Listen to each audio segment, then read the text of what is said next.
The Economist.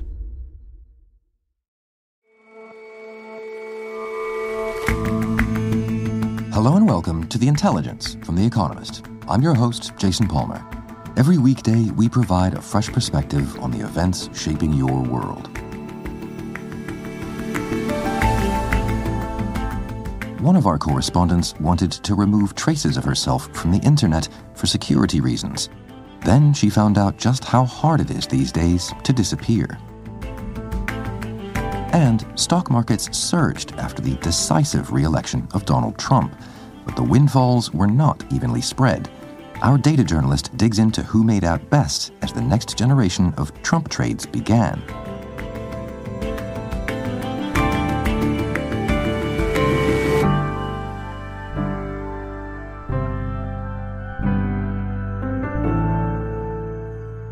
But first,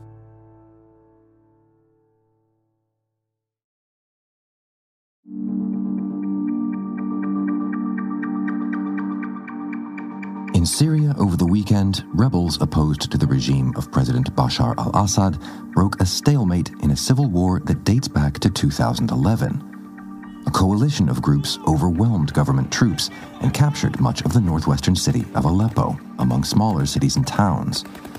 The movement was celebrated by insurgents who fired their guns into the air and pulled down statues dedicated to the Assad family that's held on to power since 1971.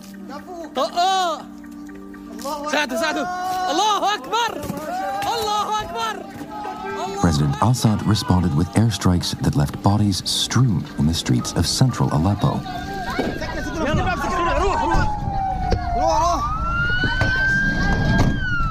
In the province of Idlib, footage from the Syrian White Helmets, a humanitarian organization, showed the evacuation of civilians after the strikes. It has been a shocking few days in Syria where front lines that had been frozen for years fell apart in a matter of hours. Greg Karlstrom is our Middle East correspondent. On November 27th, rebels launched a surprise offensive in northwestern Syria. Within 2 days, they were posting photos of themselves at the ancient citadel in the heart of Aleppo. They had captured Syria's second city in an embarrassing rout for the regime of Bashar al-Assad, the Syrian president. Now, it's been a while since we've had to go through what's going on in Syria. It's clearly a complex conflict. Just give us a quick potted history, if you would. It is complex. We could spend a whole hour talking about it, but in brief, it began in 2011 when the Arab Spring protests reached Syria. There were peaceful demonstrations against the Assad regime, which were met by overwhelming force by that regime, and slowly this turned into an armed conflict as various outside powers began supplying weapons to Syrian rebels. The battle for Aleppo in particular really began in 2012. That's when the city was cut in half. Rebels controlled one part, the regime controlled the other. There was a no man's land in the middle of it. And it took the Assad regime more than 4 years to retake all of Aleppo, and they were only able to do it with extensive help from Russia and Iran and a constellation of other militias. After Aleppo was retaken in 2016, the war began grinding into a stalemate. The front lines froze in 2020 with an agreement between Russia and Turkey and the Syrian regime, a very fragile pact that split the country basically into three parts. There was the rump state controlled by the regime on about 2/3 of Syrian territory. There was a rebel-held part in the northwest. Those are the rebels who have now taken Aleppo. And then there was the northeast, which is controlled by a mainly Kurdish militia with the backing of the United States. And that is where the lines were set in 2020, and that is where, until a few days ago, they had largely remained. So what started things moving again? The timing of it was a surprise. I think everyone, myself included, was a bit shocked that the rebels launched such a successful offensive when they did, but they had been preparing for it for months, if not for years.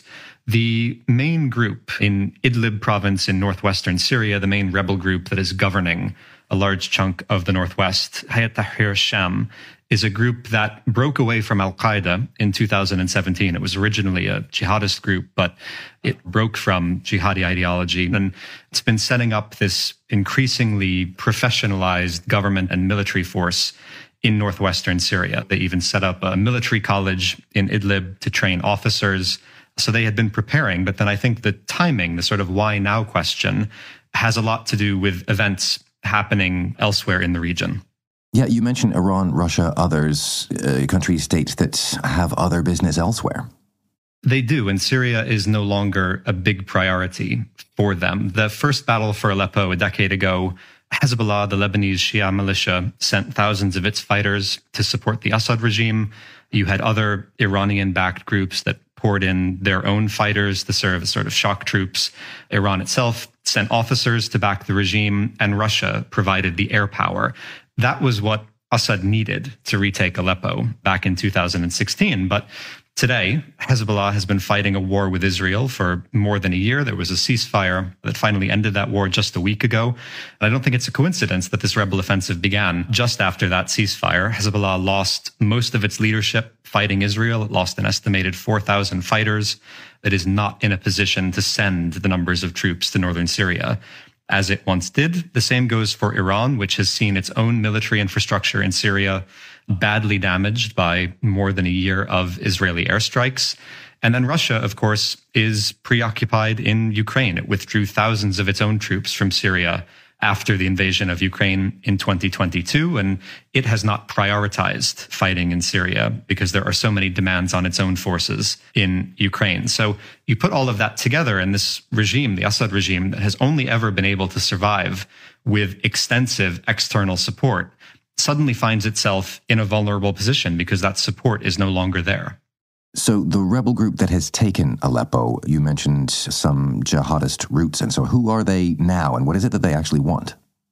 What they want is to eventually reach Damascus and run Syria. Abu Muhammad al-Jolani, who is the leader of HTS, that one-time al-Qaeda affiliate, he has tried over the past few years to, let's say, smooth down the group's very rough edges. So in addition to setting up this government in Idlib, he has done a lot of outreach trying to reassure Christians and other minorities in Syria that they have nothing to fear from a group that was once affiliated with al-Qaeda, to the point of helping to pay for the reconstruction of churches in Idlib, things like that. Whether he's going to be able to convince civilians living in Aleppo or elsewhere, I think is still an open question. As rebels were moving into Aleppo, there was an order that came down from Jolani telling them to protect civilians, to treat prisoners humanely, but whether or not rebels are going to actually follow those orders, I think remains to be seen. And then there's also, along with that, a question of what Turkey wants in all of this. Turkey has supported HTS over the years. Turkey also has its own proxy force in northwestern Syria called the Syrian National Army. And Turkey has treated that part of Syria almost as a Turkish protectorate over the past few years, to the point where people living there use the Turkish lira as their currency. And so there's a question now about, will Turkey extend its protection to Aleppo? Will it try to prevent the Syrian regime from launching an offensive to retake Aleppo by putting it under explicit Turkish protection? When the Syrian civil war was new, it was a brutal conflict. Killed hundreds of thousands, all told, displaced millions. Do you think that we're on the doorstep of that again, or do you think the distraction of many of the players here will keep things perhaps a little less violent? We're already seeing some brutality. There have been airstrikes over the weekend carried out by both Syrian and Russian jets, many of them targeting civilians in Idlib and in Aleppo, a repeat of what we have seen so many times, as you say, over the years. But their capacity to carry out those sorts of strikes is going to be more limited. But for civilians living in Aleppo and living in other parts of the country, that is very much a concern. There had been a relative calm in places like Aleppo in recent years, and people are very worried about the prospect of that city once again falling on the front lines. People who may not support the Assad regime. I mean, this is a regime that for years now has sort of stood by as Syria spirals ever further into economic collapse, that has become increasingly corrupt and increasingly brutal. It's a very unpopular regime that has done nothing for the people living under its control. But At the same time, people are worried about the prospect also of HTS coming in, of this once radical group coming in to govern their territories. They're worried about what that might mean. They're worried about great power conflict. What are Turkey and Russia and all of the other external powers in Syria going to do? So I think even for people who are critics of the Assad regime, there is a lot of unease about what this rebel offensive might portend for the future of a country that has already seen too much war. Greg, thanks very much for your time. Thank you, Jason.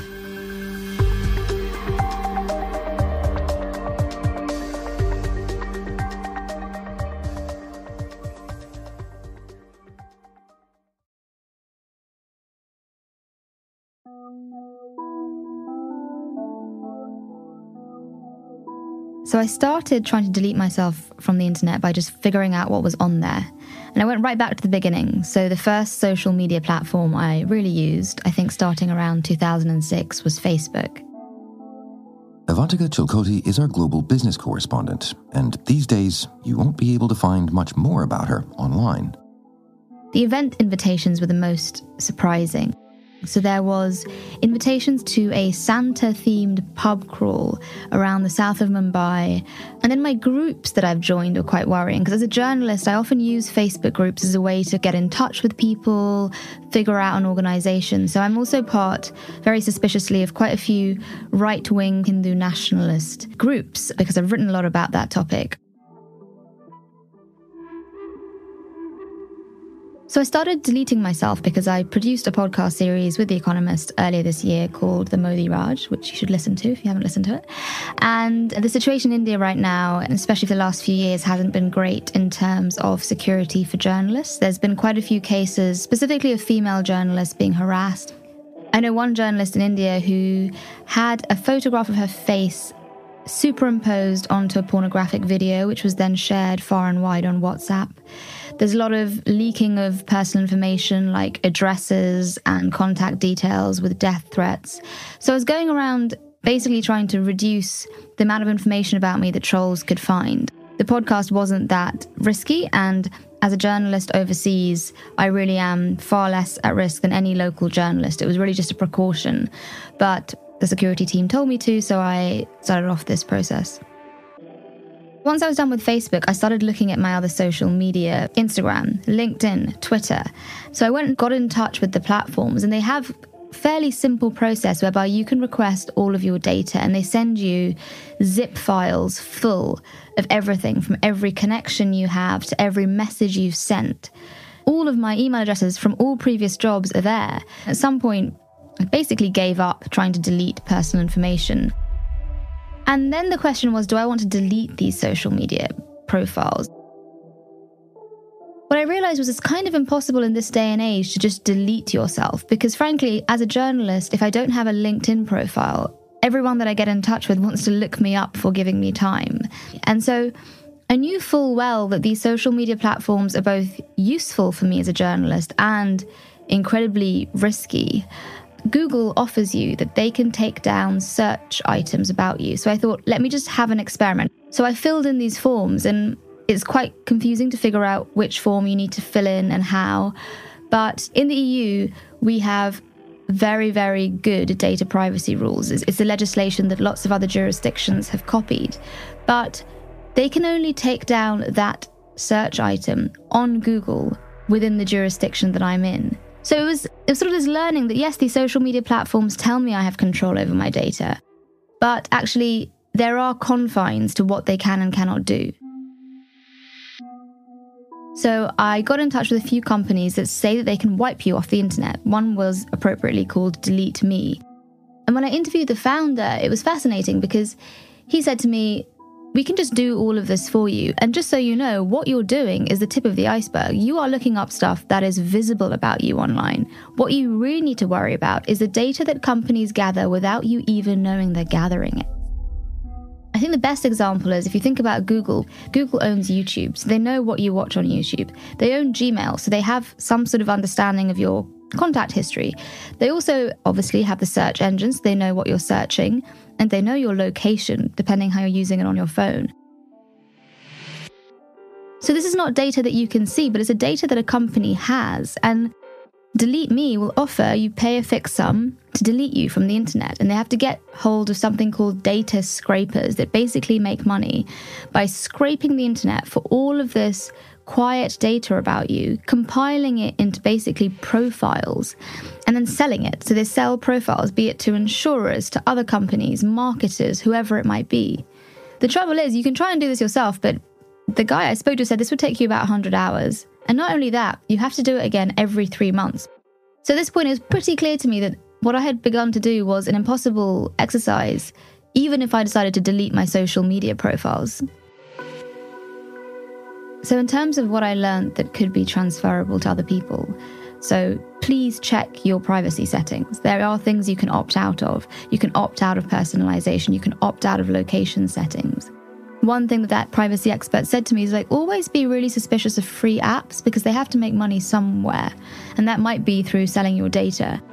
There's other simple things you can do. So just be careful what you punch in where. I am the worst at this, but I'll be in an airport very often and I want Wi-Fi really quickly and I will just log into the first Wi-Fi I can find. I've got no idea who is the owner of this network. I'll plug in my email address and then I'll use this Wi-Fi network to call my mum and do a bank transfer. So just don't do that. Just be careful about what you're connecting your phone to.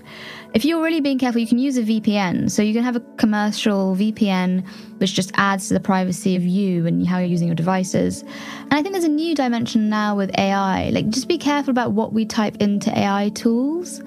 We don't really think about the fact that what we type in is also data as well as what the AI tools are spitting out. But just be careful about what you type in. And if you're not willing to delete your social media, you just have to suck up that it's a two-way street.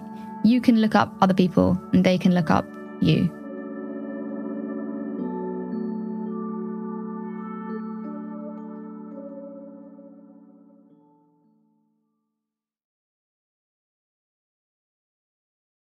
It's nice to win. It's always nice to win. When Donald Trump won America's presidential election last month, the country's stock market was ecstatic.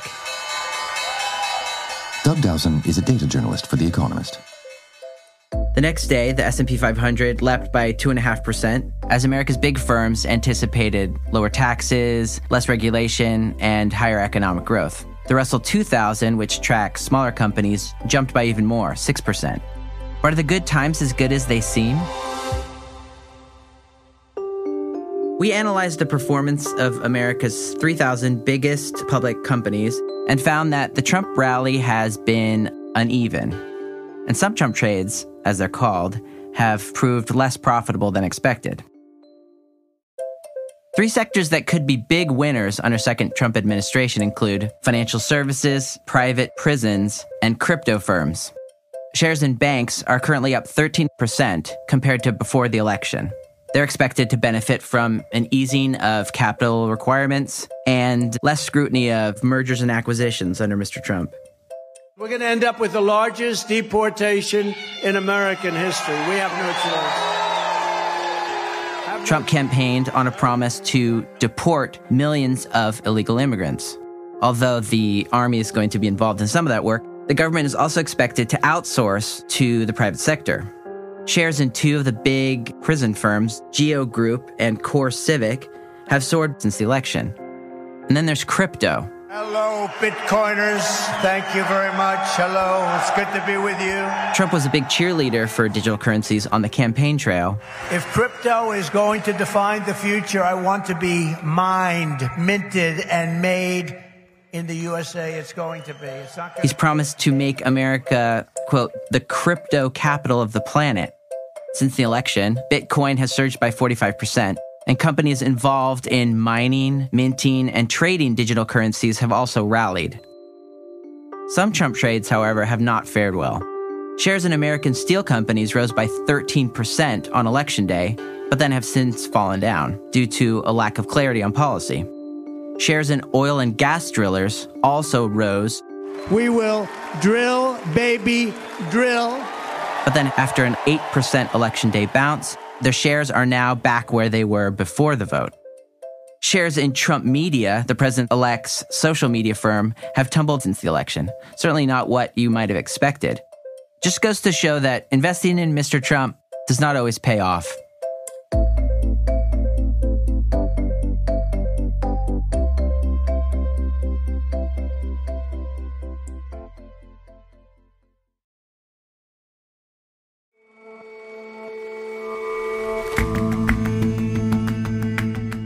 That's all for this episode of The Intelligence. We'll see you back here tomorrow.